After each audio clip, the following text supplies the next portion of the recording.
that I follow Verity because back in 2012 we did a book together titled Climate Politics and the Climate Movement in Australia that was actually launched at Trades Hall by none other than Adam Bandt, the first Green in the House of Representatives in the federal parliament. But in the epilogue of our book, we talk about Democratic Eco-Socialism for Australia. And in some ways, this follows from the epilogue of our book as well as things that I've written elsewhere. I won't go into this in great detail because these are facts and figures that you're all familiar with. But obviously, climate change is a very grave concern, including here in Australia. And several years ago, Clive Hamilton wrote a book, Requiem for Species. And he wrote, without some unforeseeable stroke of luck, a warming of 4 degrees and more appears very likely. The best estimate is that we will reach that level in the 2070s or 2080, although if things go badly, it could be as soon as the 2060s. Now, at the end of his book, he counsels, only by acting and acting ethically can we redeem our humanity. However, one of the problems of the book is that he doesn't talk about how we go from where we are now to an alternative, the kind of alternative that he seems to envision.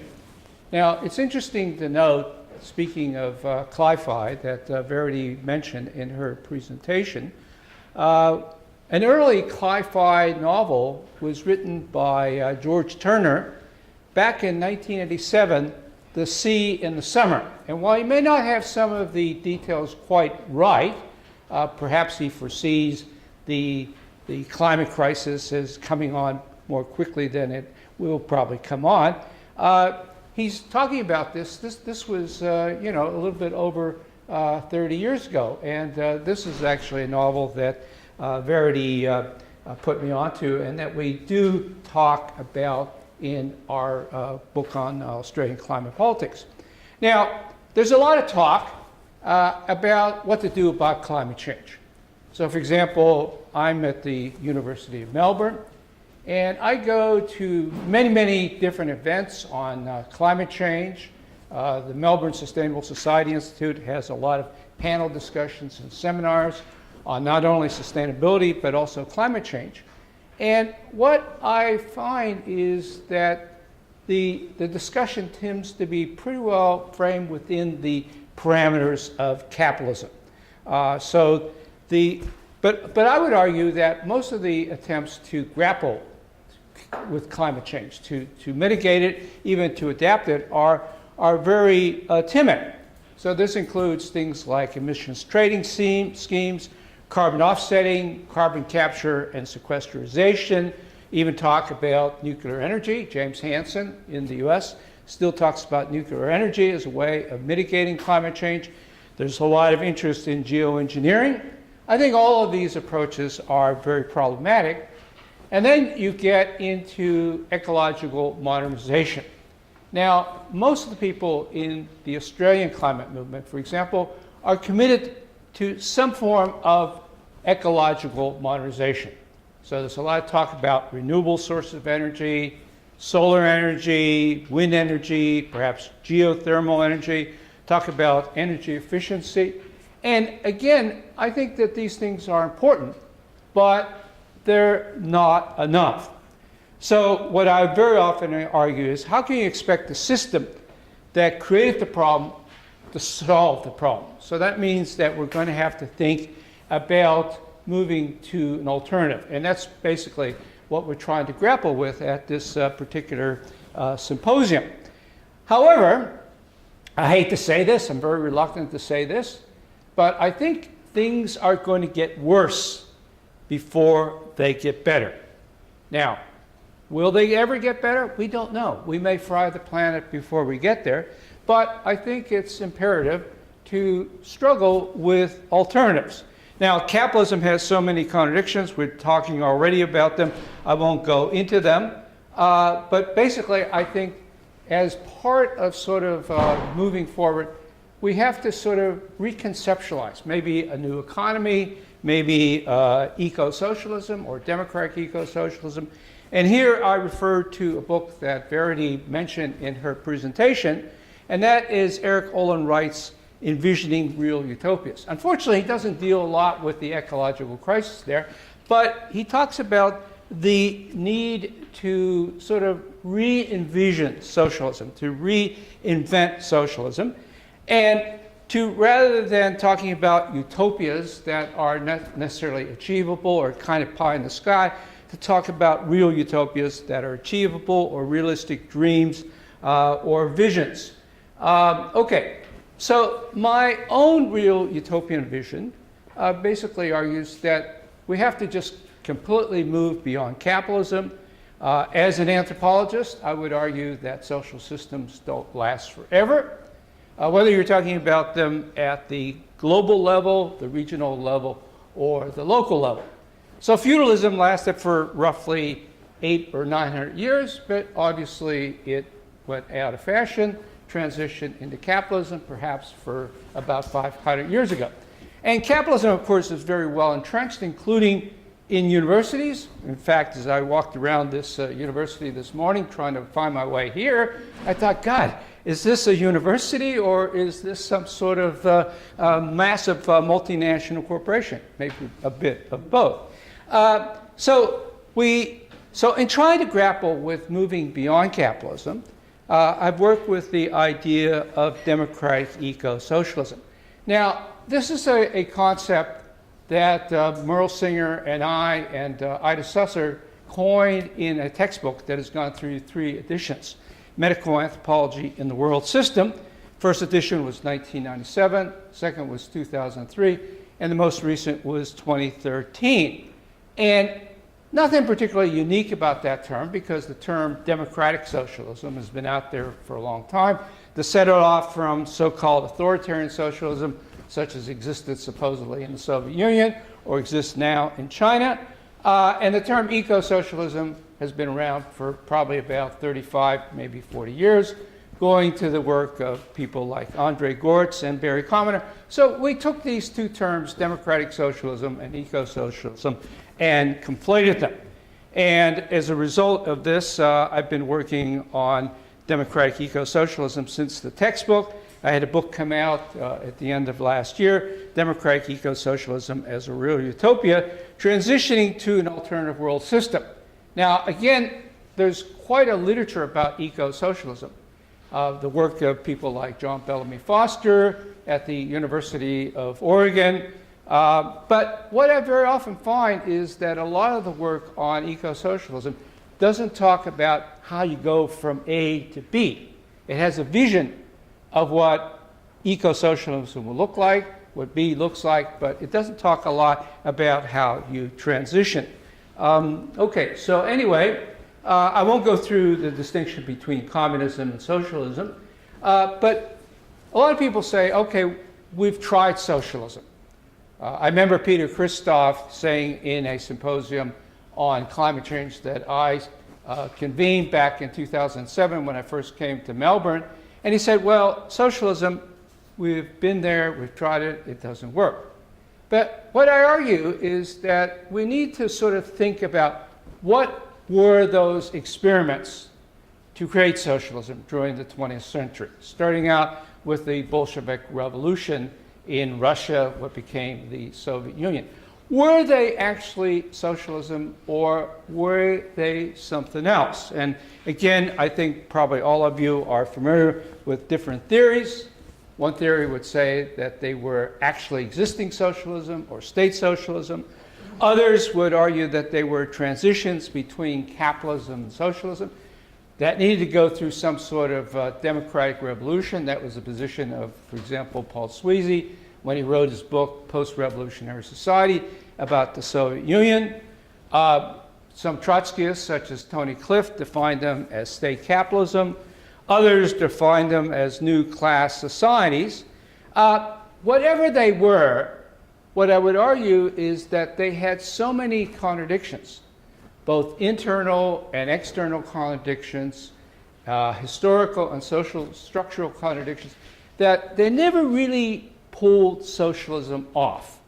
They were efforts to create socialism, and they pulled off some of the aspects of socialism, such as public ownership, or perhaps even increasing social equality, but they were very authoritarian systems, and I think even by Marxian terms, socialism should be more democratic than socialism. So in the textbook that I referred to earlier, Global Democratic Eco-Socialism, or what some world systems theorists call global democracy, what are some of the basic dimensions of that? And I lay these out in the book Democratic Eco-Socialism as a Real Utopia, as well as along with Merrill Singer and Ida Susser in our medical anthropology textbook. First of all, production to meet social needs, to make sure that everybody on the planet has enough food, clothing, and shelter, access to health care, access to education, access to a meaningful job, leisure time, things like that. The other would be public ownership of the means of production. Now again, we've already been discussing about that. Does that have to be in the state? No, it can be in many different forms. It can be at, let's say, the national level, could be centralized in some ways. So for example, in Australia, I think that a public transport system, a national railway system would have to be a national system. But again, obviously different cities would have their own public transport systems.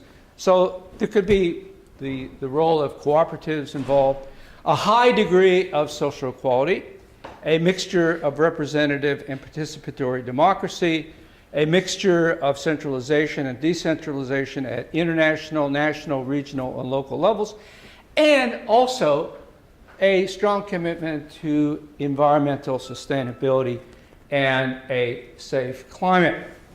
Now, despite the fact that a lot of people say that socialism is off the radar screen, I think that we see a lot of things going on around the world that indicate that it is coming back into fashion.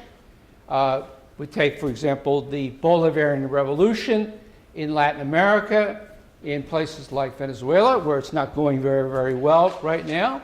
But we can sort of talk about that a little bit later. But still, the Bolivarian Revolution still continues to be fairly strong in Bolivia and also in Ecuador. But what I find interesting is that in my own country of the US, where I spent most of my life, I wasn't born there, but I spent most of my life there, socialism is back on the radar screen. Perhaps not a Marxian form of socialism, but sort of a Bernie Sanders type of socialism. So Bernie Sanders, as you probably know, for many, many years defined himself as an independent socialist. But you all know that he ran in the 2016 election and did not shed his socialist credentials. It was hard to do that.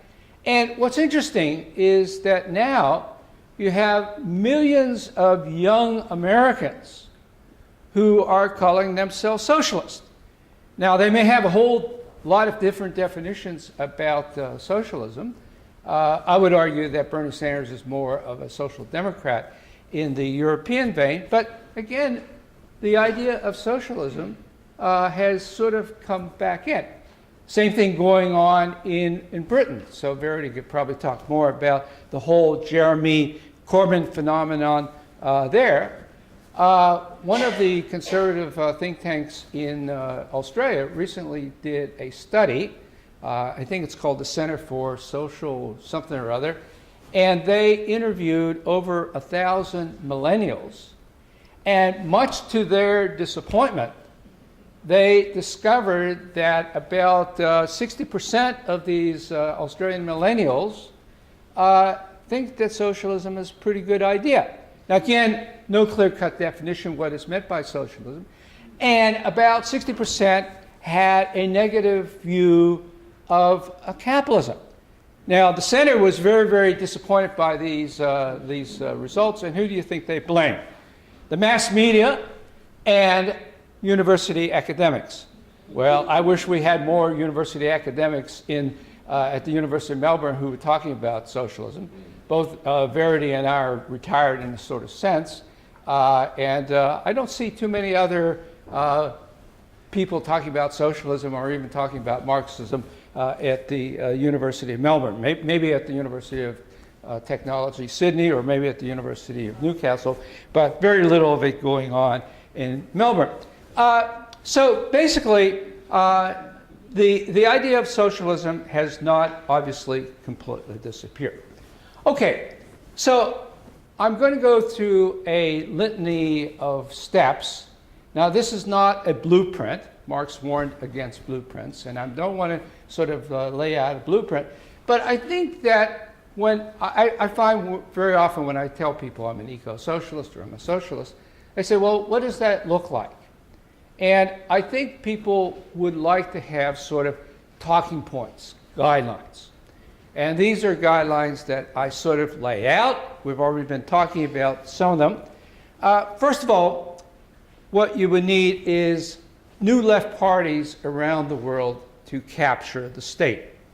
Steep carbon and other emissions taxes at the sites of production, public ownership of utilities and other industries, increasing domestic manufacturing tariffs and minimizing free trade agreements, unionism and workers' democracy, which Verity touched upon, a shorter work week, renewable sources of energy, need for green steel energy, a steel industry, energy efficiency, and of course green jobs, greater social equality nationally and internationally, resistance to the Australian culture of consumption, what Ted Trainer talks about, the need for a simpler way, sustainable settlement patterns and local communities, sustainable population and progressive immigration and refugee policies, a sustainable public transport system, sustainable food production and forestry, and drastically reducing the staunch military alliance with the US. Now, let me just skip forward to another slide and then skip back. In terms of, let's say, having control of the state or recapturing the state, what are political options for radical Australians? And I don't have all the answers here. It's an issue that I'm grappling with, and I know Verity has grappled with it as well. And in the epilogue of our book on climate politics in Australia, this is the one point where we slightly disagreed or differed. So I'll sort of lay it out. So again, one thing that radical Australians can do is try to move the ALP to the left. Now, I'm not quite sure how doable that is because the ALP keeps on moving to the right. And I know, for example, people who identify themselves as socialists, people who were members of the Communist Party in the past, and they still struggle within the ALP, but they seem to get nowhere. The other is to try to move the Greens to the left. Now, the Greens very often are seen as the more progressive of the big parties. They're a minor party, but they're a big minor party. And there are eco-socialists within the Greens. There are watermelons within the Greens. But particularly under the leadership of Richard D. Natale, we see the Greens moving more and more to the right. I remember back in 2013, the Greens had a big shindig at the Capitol Theatre in Melbourne. There were about 500 people. And I couldn't get a question in to the speakers up on the platform. But I had met Richard D. Natale a couple of times. And I went up to Richard and I said, Richard, what is your take on capitalism? And he said, well, the problem isn't capitalism. The problem is consumer capitalism.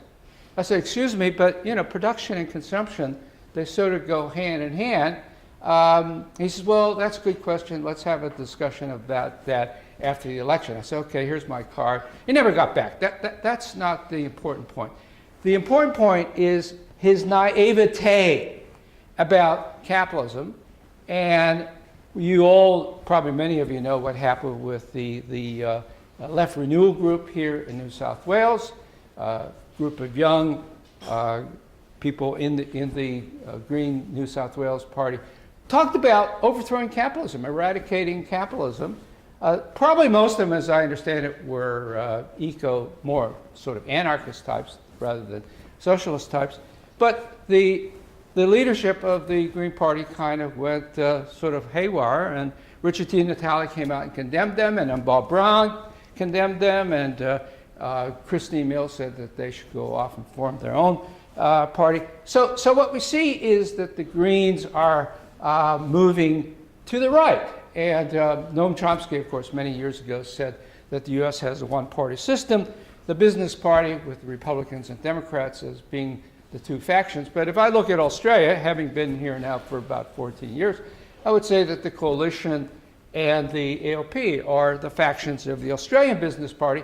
And it seems the Greens, I hope there aren't any Greens out there, perhaps there are, but it seems the Greens are doing a good job at trying to be the third faction of the Australian Business Party. So what I would argue is that perhaps we need a new left party. So let me go back to that slide. Now, this new left party that I'm talking about, and it's not necessarily anytime soon, but perhaps as things start to unravel, this is an idea that we should revisit. It would be an unholy alliance of various progressive groups and individuals, one that would learn from the pitfalls of the new left party that formed in the early 1980s, the Rainbow Alliance that existed between 1987 and 1993, and more recently, the Progressive Party. So who would be the actors in this new left party? Well, you take all the left-wing and disenfranchised ALP types, and there must be thousands of them, tens of thousands, perhaps hundreds of thousands in the labor movement that Verity talked about. The more progressive Greens, not the neoliberal Greens, but the more progressive Greens, the watermelons within the Greens. And then if you could ever create some socialist unity, you go to a political rally, for example, Melbourne at the State Library, and you have 7 or 8 different socialist groups sort of running around, all with their little table, all with their newspapers and magazines. But if you could somehow get some of these groups together. So here we include groups such as the Socialist Alliance, that I'm sort of a semi-regular member. I'm not trying to make a plug for them. Solidarity, the Socialist Party of Australia, the Freedom Socialist Party. If you could all get many of these together. Now, what's interesting is this weekend, there is an interesting thing going on in Melbourne in the Victorian state election. And in Metro North, for example, Steve Jolly is running for the Victorian Socialists. Now, he no longer belongs to the Socialist Party, so he's kind of on his own, but Sue Bolton with the Socialist Alliance is part of that ticket, and Colleen Bolger is also part of that ticket. And so it's going to be interesting to see what happens. Will Victoria actually have a socialist in the upper house? It's a kind of beginning. It may not happen. We'll know by the end of the weekend, probably. And then if you take all the independent, there is possibility for doing some of these other things once that I talked you about. Have how am I this doing new time? 3 or 4 minutes. 3 or 4 minutes, okay. So anyway, public ownership of the means of production. I think this is something that we have to revisit. Obviously, people become increasingly disgruntled with neoliberalism, which by and large is about privatization. Now, one of the things that about talking about public ownership is very few people are talking about it. Some of the socialist groups talk about it, obviously, but most of the Greens are quite timid about it.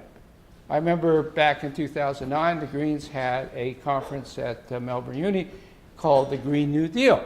And I had a conversation with Christine Mill about this. And I said, well, how about public ownership or nationalization or socialization?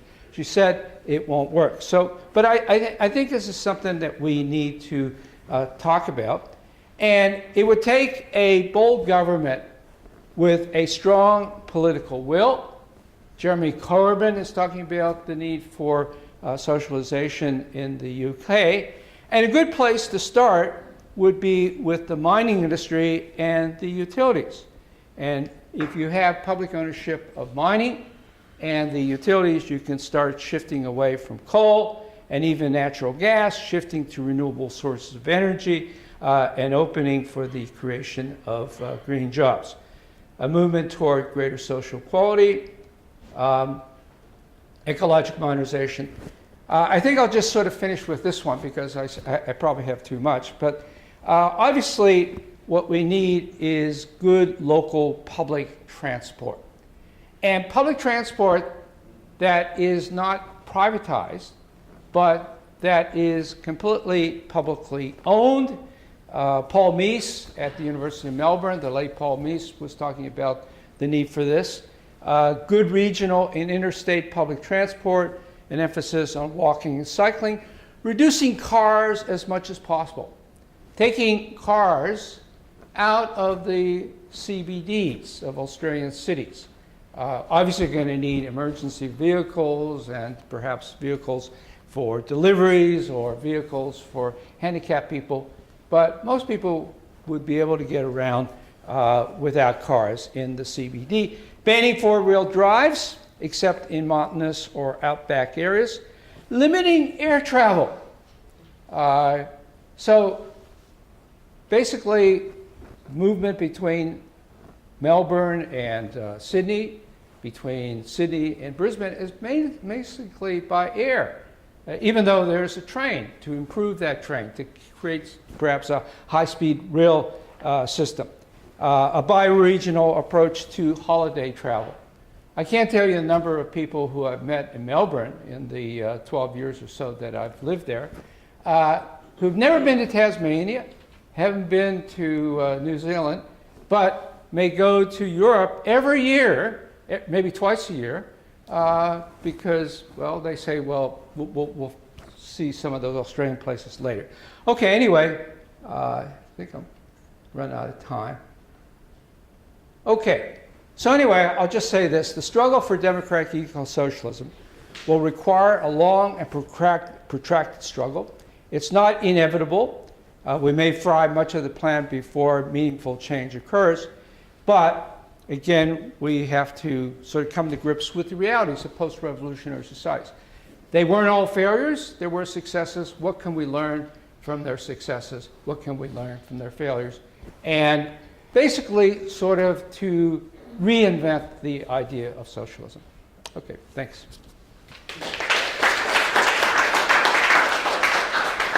Yeah,